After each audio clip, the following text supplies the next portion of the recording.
அப்போஸ்தலர் நடபடிகள் 13வது அதிகாரத்துல प्रेरित के किताब के 13वें अध्याय में 27வது வசனத்துல பவுல் ஒரு ஓய்வு நாள்ல ஒரு சபையில போய் ஒரு காரியத்தை சொல்லுகிறார். 27वें अध्याय में पौल जो विश्राम के दिन में कलीसिया में जाकर बातें करता है। இந்த சபை வந்து பழைய ஏற்பாட்டின்படி நடக்கிற ஒரு சபை. ये कलीसिया पुराने नियम के अनुसार चलने वाली कलीसिया அவர் थी। சொல்லும்போது சொல்லுகிறார் எல்லா சபைகளிலும் பழைய ஏற்பாடு வாசிக்கப்பட்டது. वो कहता है कि हर एक कलीसिया में पुराना नियम पढ़ाया गया। பழைய ஏற்பாடுல என்னெல்லாம் வாசித்தாங்க சபை வீடுகள்ல? पुराने नियम में क्या क्या पढ़े थे? प्रार्थना के நியாய घरों में பிரமாணம் வாசித்தாங்க. व्यवस्था को पढ़े थे ஒரு சில இடங்கள்ல என்ன செஞ்சாங்க தீர்க்க தரிசனத்தையும் வாசித்தாங்க. और कहीं कहीं पर भविष्यवाणियों की किताबी पढ़े थे। ஆனா பைபிள் சொல்லுது அவங்களுக்கு தீர்க்க தரிசனமும் விளங்கல நியாய பிரமாணமும் और விளங்கல. वचन कहता है उनको भविष्यवाणी भी समझ में आई ना व्यवस्था समझ में आया। அது விளங்காததுனால தான் वो नहीं समझ आया, அந்த इसलिए காலத்துல அவங்களுக்கு கொடுக்கப்பட்ட அந்த ஆசீர்வதிக்கப்பட்ட வார்த்தை அவங்க புரியல. उस समय में उन्हें दिया हुआ उस आशीष के वचन वे नहीं समझे। அது என்னது அப்படின்னா மேசியாவினுடைய வருகை. वो क्या था? मसीह का आगमन। அது அவங்களால புரிஞ்சுக்கிட்டே முடியல. वो वे समझ नहीं पाए। ஆனா அப்படிப்பட்ட ஒரு சபையில போய் பவுல் பேசுகிறார். ऐसी कलीसिया में जाकर पौल बातें करता है। நீங்க அப்படி புரியாம இருக்க கூடாது. आप ऐसे अनजान नहीं रहना है। நீங்க புரியாம இருக்கிறத நான் உங்களுக்கு சொல்லுகிறேன்னு சொல்லி आप जो अनजान है उस बातों को मैं समझाना அந்த चाहता சபையில தேவன் எப்படி மாம்சத்துல பிறந்தார் அப்படிங்கறத हूँ। சொல்லுகிறார். उस कलीसिया में परमेश्वर कैसे मांस में प्रकट हुआ उसको बताता है। ஆனா அது அவங்களால புரிய முடியல. पर वे लोग समझ नहीं पाए। ஒரு சிலர் புரிஞ்சுக்கிட்டாங்க. एक दो लोग समझ पाए। சொன்னாங்க பவுலை பார்த்து எனக்கு இன்னும் சொல்லு அப்படின்னு சொன்னாங்க. और थोड़े लोग कहने लगे पौल को देखकर और हमें इसकी गहराई समझाइए। நான் ஏன் இதை சொல்லுதேன் அப்படின்னா मैं ये बातों को क्यों बताता हूँ? இந்த அறியாமை இன்னும் நிறைய சபைகள்ல இருக்கு. ये अनजान बातें आज भी बहुत सारी कलीसिया में देख सकते हैं। அன்னைக்கும் கூட எல்லாரும் மேசியாவை எதிர்பார்த்தாங்க.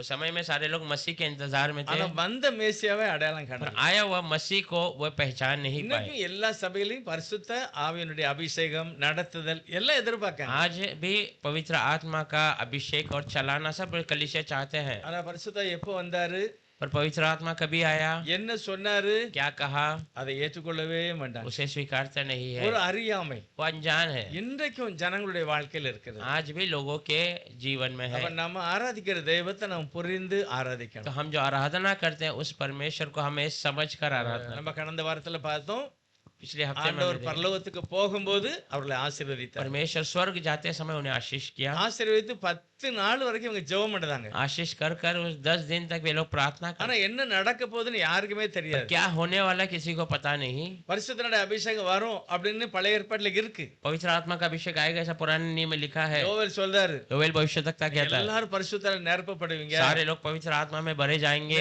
இப்படி சொன்னாலும் கூட யாருக்கும் புரியல. ऐसा कहा हुआ तो भी लोग समझ नहीं ஆனா पाए। சரியா 50வது நாள் बराबर 50वें दिन இயேசு பரிசுத்த ஆவியானவராக இறங்கினார். यीशु पवित्र आत्मा के रूप में उतरा।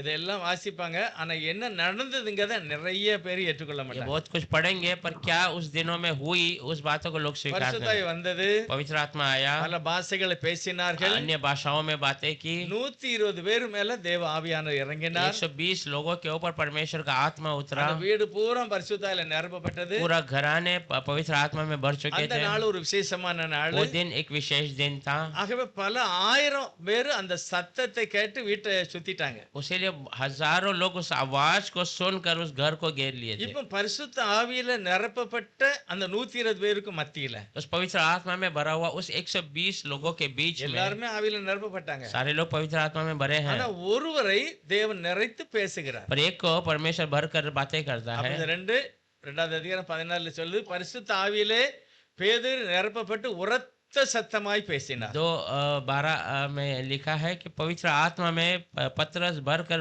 ऊंची आवाज में कहने लगा। இந்த வார்த்தையை நிறைய சபை ஏற்றுக்கொள்ளவே ये ஏற்றுக்கொள்ள वचन को बहुत सारी कलीसिया स्वीकारते नहीं। பேதுரு பேசணும் அப்படின்னு சொல்லுவாங்க. पतरस ने बातें की ऐसा அப்ப कहीं। பரிசுத்த என்ன பேசினாரு तो पवित्र आत्मा ने क्या बातें की அத தெரியல. वो पता அவர் नहीं। வந்தாரு, वो आया, பல பாஷையை பேசினாரு சொல்லுவாங்க. अन्य भाषा में बातें की कहीं। ஆவியானவர் அன்றைக்கு பேசினார். पवित्र आत्मा उस दिन बातें की। பரிசுத்த ஆவியானவர் யார் உள்ள உட்கார்ந்து பேசினார்? पवित्र आत्मा किसके अंदर से बातें பேதுரு की? உள்ள இருந்து பேசினார். पतरस के अंदर से बातें அவருடைய की। அவருடைய அந்த செய்தியுடைய அடித்தளம் என்னது? उनका संदेश का नींव क्या है? மனம் திரும்பணும், मन फिराइए, இயேசுவனுடைய நாமத்துல ஞானஸ்தானம் பெறணும், यीशु मसीह के नाम से बपतिस्मा पाना है, அப்போஸ்தலருடைய உபதேசத்திலையும் அந்யோன்யத்திலும் நிலைத்திருக்கணும். प्रेरितों के उपदेश और उनकी संगति में बने रहना है। இவர்கள் தான் ரட்சிக்கப்பட்டவர்கள், ये लोग उद्धार पाए हुए लोग இவர்களை हैं, சபையில சேர்த்து வந்தார். इनको कलीसिया में इकट्ठा किया गया। இப்படிப்பட்ட அந்த செய்தியில தான் நம்ம எல்லாரும் இருக்கோம். ऐसे उस संदेश में ही हम सारे ஆனா लोग அதுக்கு बने அடுத்து हैं। என்னது? उसके बाद क्या है? தேவனோடு நடக்கிற ஒரு அனுபவம். परमेश्वर के संग चलने का अनुभव हो। அப்ப நம்ம எல்லாருமே என்ன செய்யணும்? तो हम सब क्या करना है? வீட்ல இருந்தாலும் ஸ்கூலுக்கு போனாலும் எங்க போனாலும் சரி இயேசுவனோடு கூட நடக்கிற அந்த அந்த நிலை நமக்கு இருக்கணும். घर में रहे, स्कूल में जाए, कहीं पर भी जाए, यीशु मसीह के संग चलने का अनुभव होना है, ஆனா அது ஆண்டவர் சீக்கிரமா வரப்போகிறார். क्योंकि परमेश्वर शीघ्र आने वाला அவர் है। வரும்போது என்ன நடக்கும்? आते समय क्या होगा? அவருடையவைகளை உலகத்திலிருந்து பிரிச்சு எடுத்துக்கிடுவார். जो उसके हैं उनको दुनिया से वो अलग कर कर निकाल लेगा। யாரை எடுத்துக்கிடுவாரு? किसे लेगा?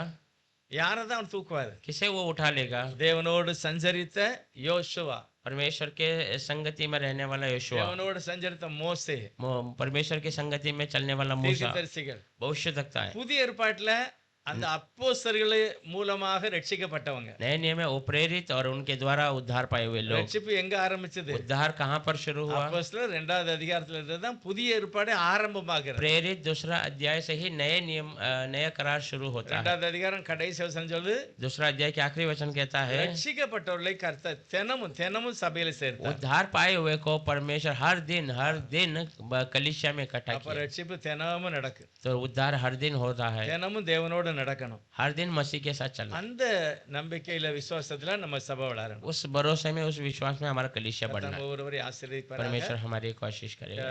எப்ப